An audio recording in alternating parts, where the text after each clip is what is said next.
Hello, আসসালামু আলাইকুম। কী অবস্থা সবার? আশা করি সবাই ভালো আছেন। আজকে আমি আপনাদেরকে দেখাবো ইউনিক একটা জিনিস। আজকে দেখাবো হচ্ছে এক ডিলিট কীভাবে আপনি দুই পাখি মারবেন। আমাদের কাছে দুইটা এই যে লাউর দুইটা ঠোল আছে, আমরা এই ঠোলগুলো বসাবো করে গেছে আগা এটার মাঝে প্রতিদিন শালিক আসে, টিয়া পাখি আসে। তো আমাদের এই জায়গায় অতিরিক্ত এগুলো আছে, তাই আমরা আজকে এই প্ল্যানটা করছি। তো আজকে অনেক দিন পর এগুলো শুকাই একেবারে করছি, একেবারে ফুল ভিতরে খোরল বড় করে। তো একটার মুখ অনেক বড়, তাই এটা নিয়ে আমরা দুজনে মিলে আলাপ করতেছি এত বড় কেন। ও উঠে গেছে, আমি উঠতেছি, আমার চাচা সবাই উঠে গেছে, এখন ও এগুলো বাঁধতেছে।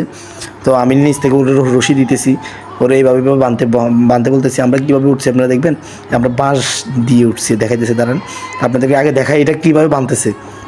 তো আপনাদের যদি বাড়িতে এরকম এই যে ক্ষেতের পাশে যে জমির পাশে যদি এরকম গাছ থাকে আপনারাও বসাবেন, তো ইনশাল্লাহ পাবেন। আমাদের এই জায়গায় অতিরিক্ত টিয়া পাখি আসে, কিন্তু আমরা বসাই না। তো আজকে আমরা এটা বসাতে চাচ্ছি। তো দেখি আমাদের এই জায়গায় বাসা করে কিনা। তো টিয়া পাখি, শালিক পাখি, আবার আমাদের এই জায়গায় একটা পাখি আছে চুন্ডি ময়না, আবার এগুলো আছে ওই যে রামাইল্লা বলে আমাদের এই জায়গায়। আমাদের অনেক ধরনের নাম। আপনাদের এই জায়গায় কী শালিককে বলে যাবেন, টিয়াকে কী বলে যাবেন, আবার রামাইল্লাকে কী বলে এটা বলবেন। তো আমাদের এটা বাঁধা হয়ে যাচ্ছে একেবারে, বাঁধা শেষ। আমাদের আরেকটা বাঁধতে হবে, ওইটাতে বেশি টিয়া পাখি আসে। তো আমরা বাঁশগুলো নিয়ে আসছি বাড়িতে, বাঁশটা আবার নিয়ে যাবো আরেকটাতে, যেটাতে বাঁধবো ওইটাতে নিয়ে যাব। তো নিয়ে যাইতেছি এটাকে। আর এই বাঁশটা হলো কান্তাওয়ালা বড় বাঁশ, যেটাকে বলা হয়। এটা আমরা কোনা যে কান্তাগুলো আমরা ফালাই না, এটাতে আমরা ডাব গাছ ডাব পারি। তো আমরা নিয়ে যেতেছি ওই গাছের মাঝে নিয়ে যাই, ওই জায়গা পাখি বাসা করে কিনা আপনাদেরকে দেখাবো। ইনশাল্লাহ বাসা করবে। তো ওই পর্যন্ত সবাই ভালো থাকবেন। আসসালামু আলাইকুম, টাটা।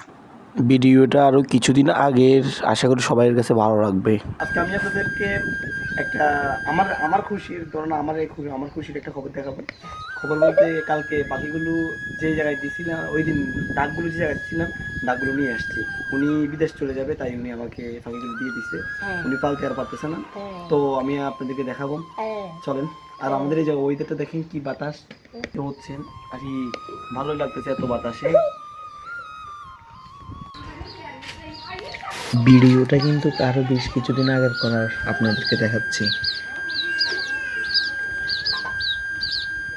দেখেন পাখিগুলো, এই যে এই ডাকি ইয়ের বাচ্চাগুলো আদর খাচ্ছে, আর এই দেখেন বাচ্চা, এই দেখেন খুবই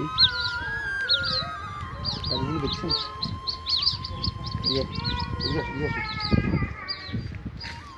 আমি পাখি ভালো দেখে দিচ্ছি না, ঠিক আছে ঠিক আছে। দেখেন,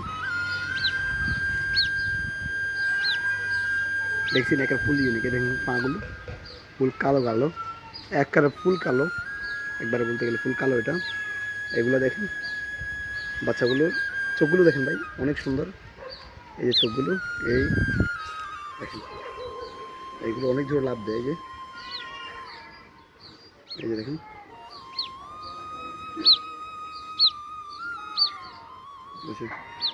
দেখতে তো পারলেন পাখিগুলোকে। তো পাখিগুলো কালারটা সুন্দর, বালি হিঁসগুলোকে দেখলেন। আমি যেন সুন্দর মতো করে খাওয়াতে পারি, দোয়া করবেন। আর সবাই ভালো থাকবেন, সুস্থ থাকবেন, আমাদের জন্য দোয়া করবেন। আর যারাই আমাদের ভিডিওটা দেখতেছেন, তারা আমাদের ভিডিওটাকে চ্যানেলটা সাবস্ক্রাইব করে একটা লাইক দিন ভাই, তাহলে সামনে আরও ভিডিও দিতে আমরা একটা স্বস্তি পাবো আর কি। আপনারা ভিডিও দেখে যান, কেউ লাইক কমেন্ট করেন না ভাই, কমেন্টটাও করবেন কেমন লাগে। আর আমাদের কিছু বলবেন, আমরা যেন পাখিগুলোকে সুন্দর মতো সার্ভাইভ করাতে পারি, এমন কিছু থাকলে আমাদেরকে বলবেন। আসসালামু আলাইকুম, সবাই ভালো থাকবেন।